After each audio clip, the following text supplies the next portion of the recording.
마태복음 24장 37절에서 46절까지의 말씀을 제가 봉독에 올리겠습니다.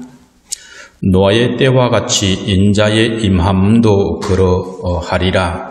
홍수전에 노아가 방주에 들어가던 날까지 사람들이 먹고 마시고 장가들고 시집하고 있으면서 홍수가 나서 그들을 다 멸하기까지 깨닫지 못하였으니 인자의 임함도 이와 같으리라. 그때에 두 사람이 밭에 있음에 한 사람은 데려가고 한 사람은 버려둠을 당할 것이요, 두 여자가 맷돌질을 하고 있음에 한 사람은 데려가고 한 사람은 버려둠을 당할 것이니라. 그러므로 깨어있으라. 어느 날에 너희 주가 임할는지 너희가 알지 못함이니라. 너희도 아는 바니 만일 집주인이 도둑이 어느 시각에 올 줄을 알았더라면 깨어있어 그 집을 뚫지 못하게 하였으리라. 이러므로 너희도 준비하고 있으라. 생각하지 않은 때에 인자가 오리라. 충성되고 지혜 있는 종이 되어 주인에게 그 집 사람들을 맡아 때를 따라 양식을 나눠줄 자가 누구냐? 주인이 올 때에 그 종이 이렇게 하는 것을 보면 그 종이 복이 있으리로다. 아멘. 할렐루야. 이 아침에다 나오신 여러분을 주님이 사랑하시는 줄로 믿습니다. 자, 오늘 본문의 말씀을 이해하려면 마태복음 24장부터 전체의 장 25장에 걸쳐서 말씀을 다 본문으로 삼아야 되지만 오늘 짧게 시간을 부족하여서 오늘 본문 말씀을 읽어드렸습니다. 마태복음 24장 1절을 보면 갈릴리 어부 출신인 제자들이 예루살렘에 도착해서 예루살렘의 성전을 볼 때에 그 웅장함과 그 아름다움을 보고 감동을 받았습니다. 그래서 제자들은 예수님께서도 예루살렘의 성전의 아름다움과 위대함을 보고 감탄하셨을 것이라고 생각을 했습니다. 그래서 성전을 나오면서 아름다움에 대해서 자신들의 감동을 예수님께 말씀을 드렸는데, 그때 제자들이 바라보는 그 예루살렘의 성전은 어떤 성전이냐 하면 유대인의 관심을 사기 위해서 헤롯 왕이 세웠던 바로 그러한 성전이었습니다. 그런데 이 헤롯 성전은 두 번째 성전을 확장해서 그렇게 공사 중에 있었던 성전입니다. 이 성전의 착공은 무려 주전 30년 전에 시작되었다고 합니다. 그래서 이 공사는, 외부 공사는 9년 만에 마쳤지만 실질적으로 모든 공사가 끝나는 것은 주후 63년에 걸쳐서 그때에 가서야 완성이 되었다라고 그렇게 기록에 나와 있습니다. 그러니까 정확한 기록인지는 모르지만 무려 93년에 걸쳐서 성전이 완공이 되었다는 것을 알 수가 있습니다. 역사가인 요세푸스의 기록에 의하면 예루살렘 성전의 건축에 사용된 돌의 크기가 25규빗이었다는 거예요. 길이가. 그러니까 11m 2cm 정도 되었고 높이가 3.7m고 폭이 5.4m나 되었다고 합니다. 그래서 특별히 이 황금으로 장식된 이 대리석 성전은 큰 산처럼 그렇게 아름다움이 있었다고 합니다.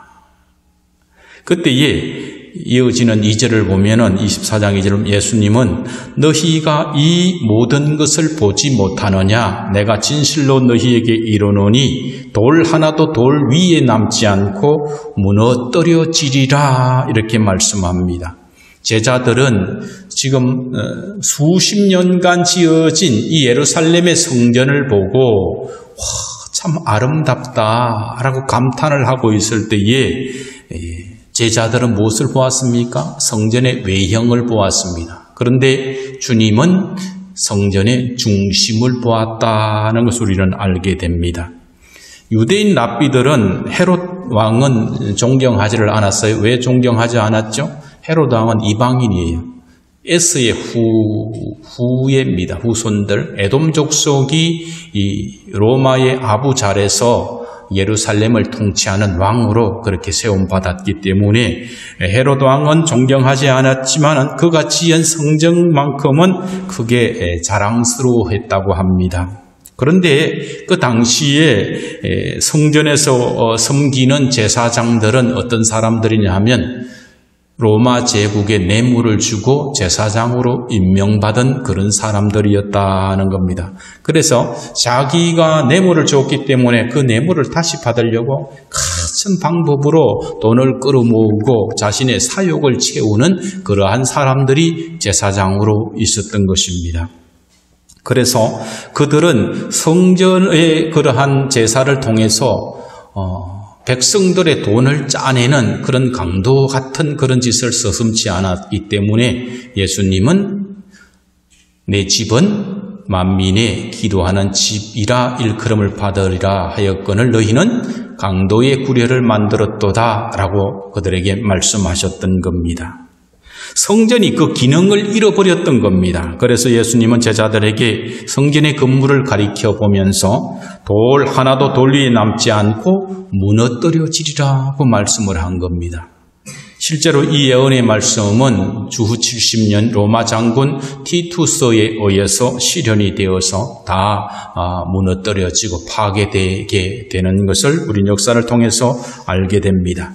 예수님께서 십자가에 못 박힐 때에 빌라도가 말했죠. 명절이 되면 한 사람을 놓아주는 그런 특사의 유가 있는데 누구를 놓아주랴? 예수를 놓아주랴?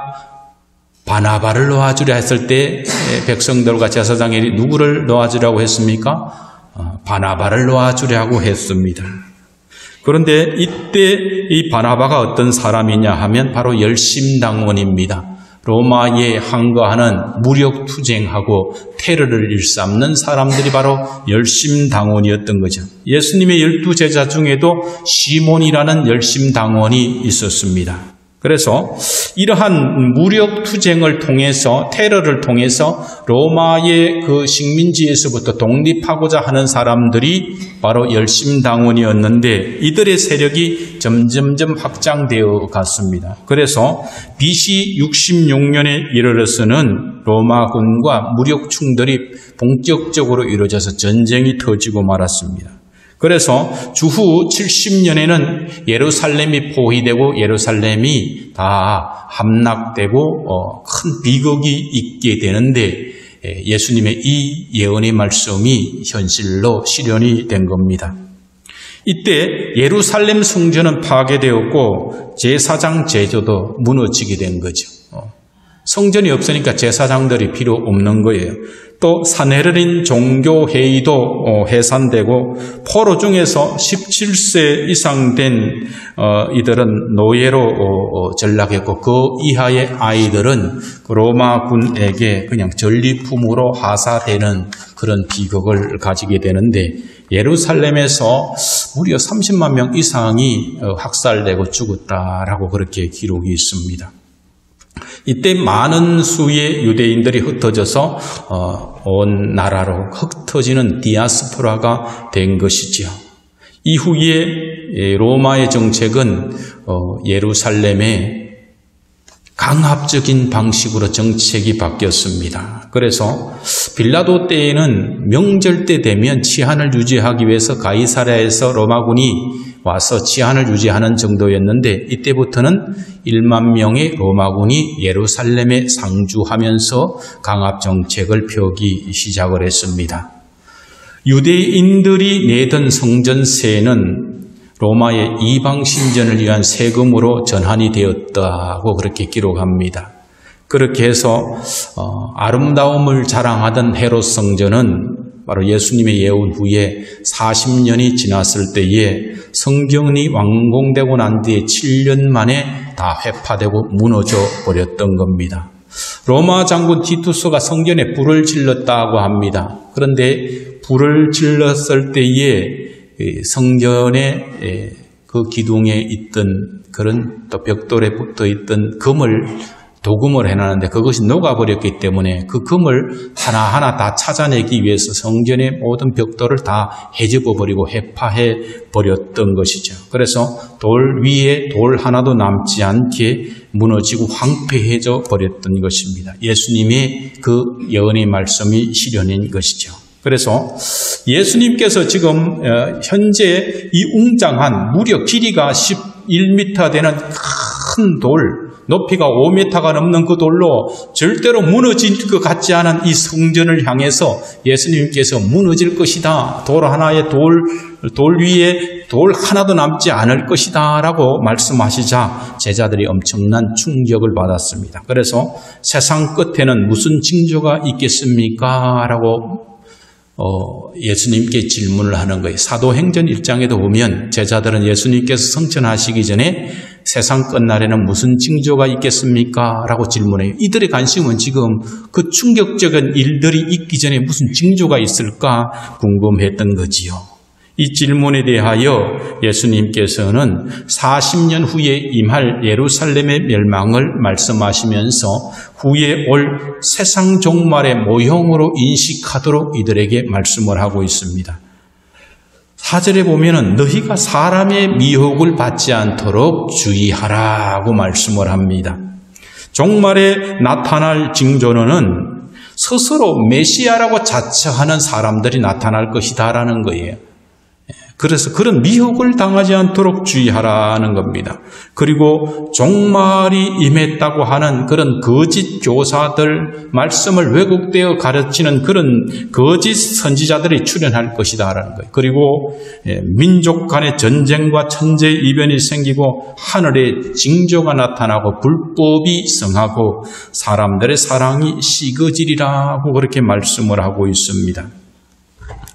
그래서 예수님의 이 지금 예루살렘의 종말에 대한 예언은 AD 70년에 예루살렘 멸망으로 그렇게 실현되었지만은 그러나 이 예언을 통해서 이 마지막 때에 일어날 일도 예수님께서는 지금 말씀하고 있다는 겁니다.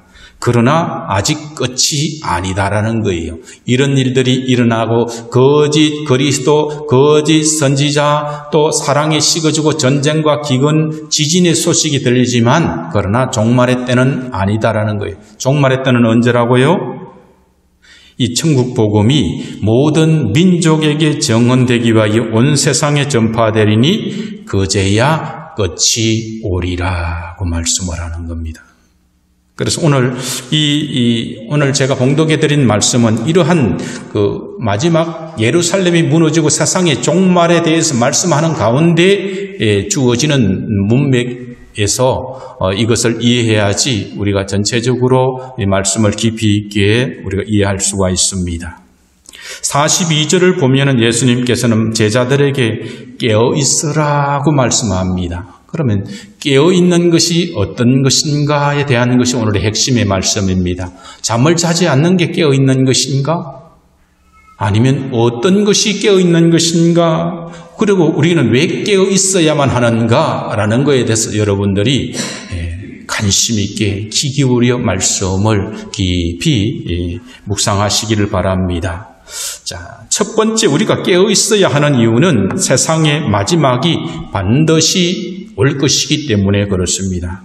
예수님께서 성육신 하신 일은 역사적으로 증명되었습니다. 그런데 십자가의 죽으심도 마찬가지 증명되었습니다. 부활하심도 증명이 되었어요. 부활의 증거가 우리가 직접 보지는 못했지만 예수님의 부활을 본 자들이 자기 목숨을 희생해서 순교하면서까지 예수님의 부활을 증거했다는 것은 그것이 바로 우리에게 증거가 되는 것이죠.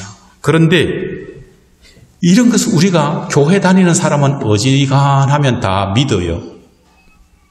그런데 이 성육신과 십자가 사건과 부활의 사건을 믿는 사람들 중에 예수님의 재림에 대해서 희미하게 믿는 사람들이 적지 않이 있다는 것입니다. 왜요? 미래에 있어질 사건이기 때문에 그렇습니다. 하지만 예수님이 이 땅에 오시는 것은 분명히 이루어질 것입니다. 왜 그렇습니까? 예수님께서는 마태복음 24장 35절에서 천지는 없어질지언정 내 말은 없어지지 아니하리라고 말씀하고 계시기 때문에 그렇습니다. 잘 여러분들이 생각해 보시기를 바랍니다. 이 제자들에게 주시는 이 예언의 말씀은 40년 후에 예루살렘이 멸망할 것이고 가깝게는 멀게는 인류의 종말에 대해서 말씀하고 있는데 지금 우리가 맞는 이 예언의 말씀을 들으면서 우리는 어떻게 이 말씀을 받아들여야 되느냐 하면 가깝게는 우리에게도 예루살렘의 성전의 멸망이 있듯이 우리의 육신의 장막이 무너질 때가 곧 온다라는 겁니다. 예수님의 재림은 혹시 못 볼지 몰라도 우리의 육신의 장막이 무너질 날을 곧 보게 될 겁니다. 세상은 태어날 때는 순서가 있게 태어나지만 이 세상을 떠날 때는 순서가 없이 떠납니다. 때로는 젊은이가 먼저 떠날 수도 있습니다. 이 자리에서 제가 40년 후에 아직 살아있을까 장담하지 못하겠는데 여러분도 마찬가지일 겁니다.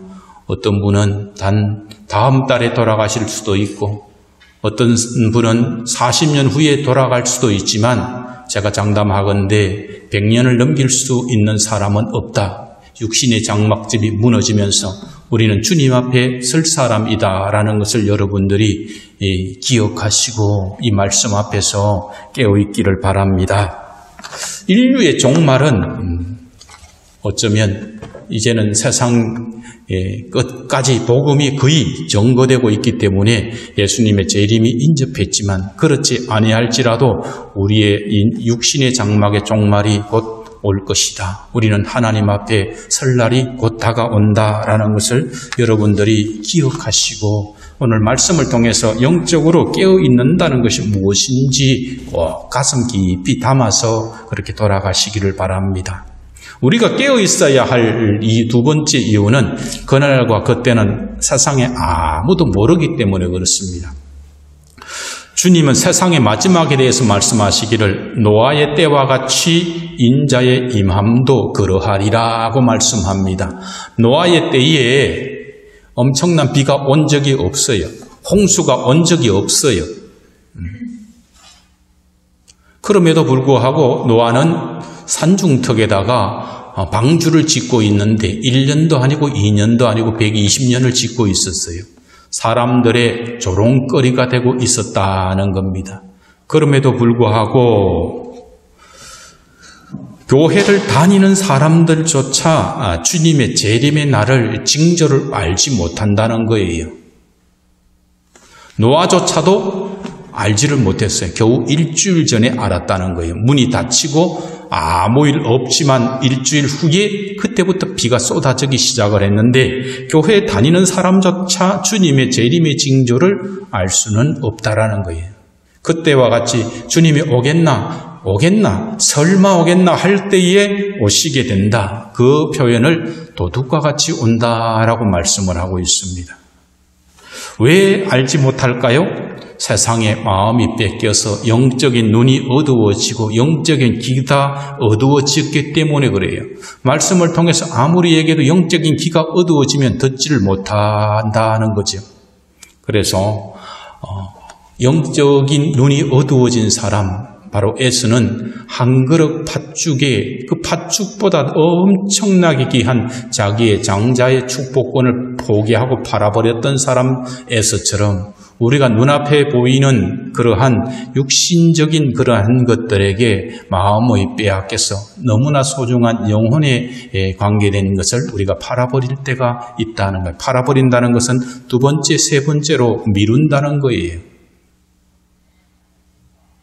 그러므로 우리는 세상 떠날 날을 알지 못하기 때문에 우리는 항상 깨어 있어야 됩니다. 그리고 세 번째로 우리가 깨어 있어야 할 이유는 성경에 한 사람은 데려가고 한 사람은 버려둠을 당한다 말씀하고 있기 때문에 그렇습니다.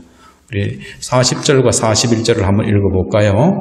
시작. 그때에 두 사람이 밭에 있음에 한 사람은 데려가고 한 사람은 버려둠을 당할 것이요 두 여자가 맷돌질을 하고 있음에 한 사람은 데려가고 한 사람은 버려둠을 당할 것이니라.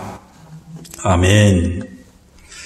일하는 것이 문제가 아니다는 거예요. 집 밖에서 일하든지 집 안에서 맷돌을 돌리든지 집 밖에서 풀을 뽑든지 그게 중요한 게 아니다라는 거예요. 일하는 것 자체가 나쁜 것이 아닌 거죠. 문제는 일을 하면서 일을 하는 목적이 육신적인 그 안일, 육신적인 정욕만을 위해서 일하다가 그만 영적인 데에 깨어있지 못하게 된다는 거예요. 하나님에 대해서 참된 진리에 대해서 전혀 관심이 없이 세상적인 삶에만 관심이 있었기 때문에 그는 버려둠을 당했다는 것을 우리는 기억해야 됩니다. 제가 교회에서 영재학습관을 운영했어요. 다음 세대를 살리기 위해서. 그런데 교인들 자녀는 없었습니다. 교인들은 장성한 자녀들이 있었기 때문에. 그래서 다른 교회의 교인들의 자녀들이 소문을 듣고 아이들을 보내와서 10몇 명이 공부를 했었는데 문제는 불신자 자녀가 적었고 신자 자녀가 대부분이었습니다. 그런데 이들에 대한 그 초등학생들의 부모, 중학생 부모의 그 가치관을 보면 신자와 불신자의 가치관이 전혀 구분되지 않아요. 자기 자녀가 믿음의 자녀면 부모가 그를 향한 기대감이 세상적인 가치관하고는 달라야만 관심이 있었다는 거예요. 거기에 제가 충격을 받았어요. 아이들만 가르쳐서는 안 되는구나. 부모들도 함께 가르칠 때의 변화가 일어나겠구나 라는 것을 깨달았어요. 그래서 한계를 느끼고 뭔가 좀 규모 있는 교회에서 부모와 자녀를 함께 교육하면 미래가 다음 세대가 살아나지 않겠나 하는 기대감으로 그렇게 동력자들을 향해서 기대하면서 제가 이 교회에 오게 되었습니다. 사실은 다음 세대를 향해서 부모와 자녀가 함께 세워지는 교회, 그렇게 해서 세상에서 영향력을 끼치는 교회가 되기를 바랬는데 믿지 않는 자와 가치관이 똑같다는 것은 교회를 다녔지만 머리로만 알고 있고 가슴으로는 전혀 변화가 없었다는 거예요. 종교적인 신앙만 생활하고 있었다는 것을 알 수가 있습니다. 자, 두 사람이 있었는데 한 사람은 데려감을 당하고 한 사람은 버려둠을 당했다. 교인 100명이 있는데 50명만 데려감을 당하고 50명은 버려둠을 당했다라고 생각을 한다면 대단히 충격적인 일입니다. 지혜로운 5처녀에 대한 비유와 미련한 5처녀, 10처녀 비유에서 거기에 5명이 버려둠을 당하는 이것은 교회에 주시는 말씀이다라는 거예요. 마지막 때에 이 깨어있지 못하면 반 이상이 하나님 앞에 구원의 자리에 있지 못할 수가 있다는 성경의 이 경고를 우리에게 주고 있는다는 것입니다. 42절에 주님은 그러므로 깨어있으라고 말씀합니다. 그러면 깨어있는다는 것이 과연 무엇인가 라고 말씀을 할 때에 45절에 우리 한번 읽어볼까요? 시작. 충성되고 지혜 있는 종이 되어 주인에게 그 집 사람들을 맡아 때를 따라 양식을 나눠줄 자가 누구냐라고 말씀을 합니다. 깨어있는다는 것은요, 충성되고 지혜 있는 종이 되어서 주인에게 그 집 사람을, 주인이 맡겨주신 그 집 사람들을 때를 따라 양식을 나눠주는 사람이다라는 거예요. 그래서 깨어있다는 것을 조금 나누어서 설명해 드리면 충성된 사람이다라는 거예요. 충성이라는 건 뭐예요? 순종한다는 거예요. 하나님 말씀에. 지혜 있는 종이 되어야 된다는 거예요. 지혜가 무엇입니까? 여호와를 경외하는 것이 지혜의 근본이다라고 말씀을 하는데 여호와를 경외하는 것이 바로 지혜라는 거예요. 그래서 하나님의 말씀에 순종하면서 하나님을 경외하면서 살아가는 것이 바로 깨어있는 것이다라고 말씀을 하고 있습니다. 그래서 지혜라는 건 하나님의 뜻이 어디에 있는가를 분명히 알고 그 뜻에 따라 순종하며 살아가는 사람이다라는 것입니다. 그리고 집 사람들을 맡아야 됩니다. 하나님께서 맡겨주신 바가 있어요. 어떤 사람은 1달란트, 어떤 사람은 2달란트, 어떤 사람은 5달란트를 맡겨주셔요. 각자에게 맡겨주신 바가 다 다릅니다. 어떤 사람은 장로님으로 맡겨주셨어요.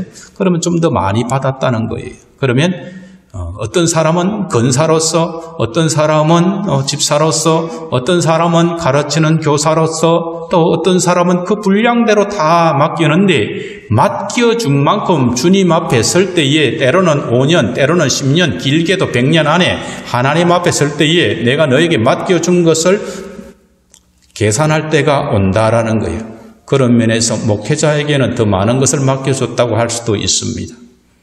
그렇기 때문에 그 책임이 더 크다고 말할 수 있죠. 때를 따라 섬겨야 한다고 말씀합니다. 많은 사람들이 때를 분별하지 못해서 실패할 때가 많이 있습니다.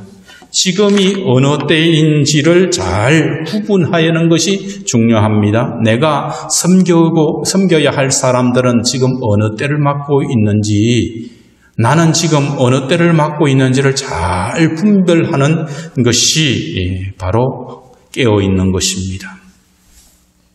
때가 매우 위기입니다. 위기의 때를 맡고 있습니다. 지난 총선 때에 지금은 통일부 장관을 하고 있는 당시는 원내 대표를 하고 있던 분이 기독교를 한번 손본다고 얘기했어요. 그때는 사람들이 아무리 얘기를 해도 잘 이해를 못하는데 기독교인 중에서도 지금 여당을 찍어준 사람이 적지 않이 지지하는 사람이 있었습니다.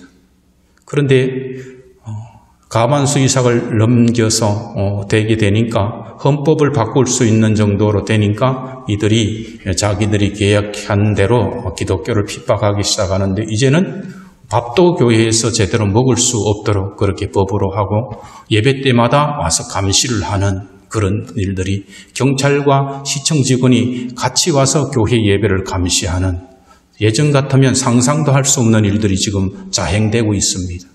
서울 같은 경우는 기독교, 그러니까 개신교만 먼저 예배를 금하도록 그렇게 했고 불교와 가톨릭은 그렇게 하지 않았습니다.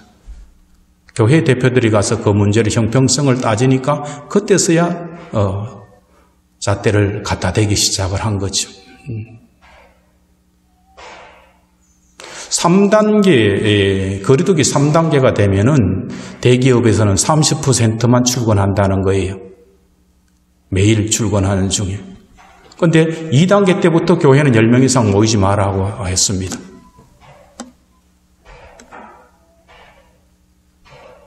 일주일에 한 번, 두 번, 아주 많은 곳에 해봐야 3번 모이는 것과 매일 모여서 그렇게 일하는 직장과는 잣대가 다른 거예요. 교회에 대한 잣대는 한두 시간 왔다가 돌아가는 그거에 그렇게 엄격하게 하고 밥도 먹지 못하게 하면서 대기업은 다 출근을 하고 밥도 먹고 술집에서는 술을 마시고 그렇게 해도 괜찮은데 교회는 유독 뉴스 때마다 교회에서 발생했다고 그렇게 교회가 핍박받는 때를 지금 우리는 살아가고 있다는 거예요. 이것을 잘 기억해야 됩니다. 지금의 때가 종말의 때, 임박한 때가 갖고 있고 보이는 것이 다가 아니다라는 것을 보고 이 세상의 뉴스도 보고 해야지. 기독교인들이 그런 분별력을 가지지 못하면 이때에 매우 위험한 때를 맞게 될 것입니다. 양식을 나눠줘야 한다는 거예요. 깨어있는다는 것은. 예수님께서 가라사대 내가 곧 생명의 떡이니 내게 오는 자는 결코 줄이지 아니할 터이요 나를 믿는 자는 영원히 목마르지 아니하리라고 말씀합니다. 때를 따라 양식을 나눠주는 자가 바로 깨어있는 자입니다. 양식이 뭐예요? 가장 좋은 음식이 뭘까요?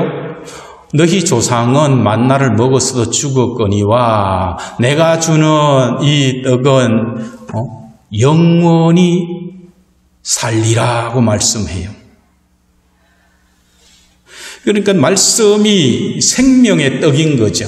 예수님께서 6월절에 잡히시기 전날 마지막 만찬을 하면서 떡을 찢어서 주면서 내가 너희를 위하여 주는 내 살이다.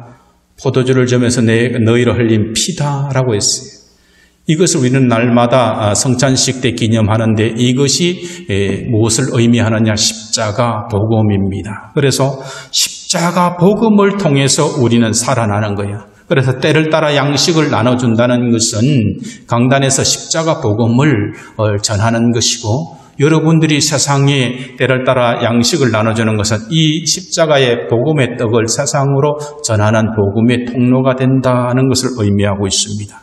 요한복음 21장에서 예수님은 실패한 베드로와 그 제자들을 찾아가셔서 마지막으로 질문합니다. 요한의 아들 시몬아, 내가 나를 사랑하느냐? 3번이나 연거푸 물으시고 난 뒤에 마지막에 말씀하신 부탁은 내 양을 먹이라는 거예요. 때를 따라 양식을 나눠주고 먹이라는 부탁을 하셨습니다. 예수님은 우리에게 말씀합니다. 너희는 썩을 양식을 위하여 일하지 말고 영생하도록 있는 양식을 위하여 일하라고 부탁을 하셨습니다. 썩을 양식을 위해서 일한다는 게 뭐예요? 먹고 살기 위해서 일하는 것을 말하는 거예요. 밭에서 일하는 것은 같아요. 집안에서 맷돌을 돌리는 것은 같아요. 그러나 그 돌리는 목적이 하나님의 영광을 위해서 내가 일하고 있는가, 아니면 내가 잘 먹고 잘 살기 위해서 일하고 있는가에 따라서 썩을 양식이 되기도 하고 영생하도록 있는 양식을 위해서 일하는 것이 될 수 있다는 겁니다. 이제 말씀을 정리합니다. 깨어있다는 것이 무엇이냐? 잠을 자지 않고 오직 기도하고 말씀만 보고느냐? 그렇지는 않다는 거예요. 때를 따라 양식을 나눠주는 것이다 라는 겁니다. 이는 어떤 특정한 사람들에게만 주는 것이 아닙니다. 어떤 목회자나 이런 분들에게만 주는 말씀이 아닙니다. 다시 오실 주님을 기다리는 모든 사람에게 주시는 말씀입니다. 목회자들은 목회자들대로 때를 따라 나누어 주어야 할 양식이 있습니다. 성도들은 성도들대로 때를 따라 나누어 주어야 할 양식이 있습니다. 그런데 누가복음 12장 48절에 무릇 많이 받은 자에게는 많이 찾을 것이요 많이 맡은 자에게는 많이 달라 할 것이니라고 말씀합니다. 책임을 많이 맡김을 받은 사람은 하나님 앞에 가면 많이 내놓아야 돼요. 적게 받은 사람은 적게 내놔도 되는데 많이 받은 사람이 하나님 앞에 적은 양을 내놨을 때는 안 된다는 거예요.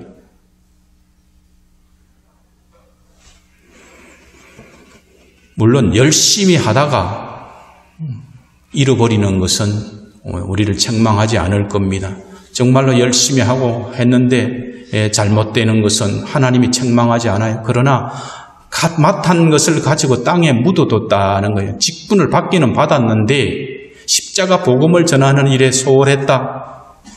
장로로서, 권사로서, 또 안수집사로서, 또 일반 성도로서, 때로는 초신자로서 다 분량이 있는데 그것 가지고 하나님 앞에 우리는 서게 될 것이다 라는 겁니다.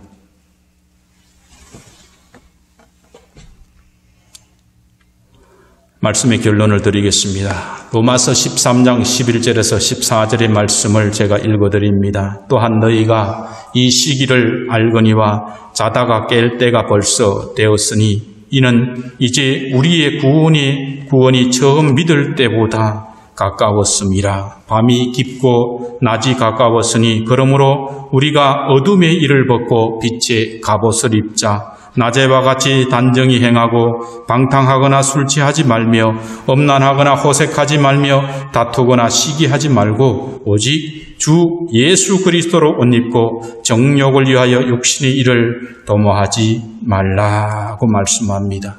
오늘 이 말씀에 비추어서 나는 얼마나 깨어 있는가, 나는 삶을 통해서 내가 양식을 얼마나 나누어 주고 있는가, 오늘 말씀을 통해 자신의 신앙을 점검해 보시기를 바랍니다. 교회의 머리는 그리스도십니다. 교회의 머리 되시는 예수 그리스도께서 성천하시기 직전에 말씀하신 마지막 명령이 사도행전 1장 8절의 말씀입니다. 오직 성령이 너희에게 임하시면 너희가 권능을 받고 예루살렘과 온 유대와 사마리아와 땅끝까지 이르러 내 증인이 되리라 하고 말씀을 합니다. 성령의 능력을 힘입지 않고는 깨어있을 수가 없습니다. 성령의 능력을 힘입고 깨어있다는 것은 주의 일을 하는데 주의 일은 양식을 나누어 주는 것이다 라는 거예요. 양식을 나누어 주다가 하나님의 일에 충성되고 지혜롭게 하다가 주님의 재림을 맞거나 일생의 마지막을 맞으면 주님 앞에 설 때에 우리는 깨어있는 자로 하나님 앞에 서겠지만 내 세상의 육신의 정욕을 위해서 살아가다가 갑자기 어느 날 노아의 때와 같이 도적이 임하듯이 내 육신의 마지막이 임하거나 주님의 재림의 날이 임하여 주님 앞에 선다면 우리는 어떤 모습일까 생각해 보시기를 바랍니다. 한 사람은 버려둠을 당한 그 사람이 내가 될 수는 없을까 염려하면서 내 자신을 말씀으로 여러분들이 점검해야 됩니다. 그렇지 않고 그냥 듣는다면 영적인 귀가 어두워진 거예요. 성령이 교회들에게 하는 말씀을 들을지어다라고 항상 요한계시록에 말씀하고 있는데 성령께서 여러분들의 영적인 귀가 열려서 이 말씀을 깊이 새기면서 우리의 삶이 얼마가 될지 알 수가 없는 이 어려운 때에 신앙생활을 한다는 게 이렇게 공격받을 때가 없었습니다.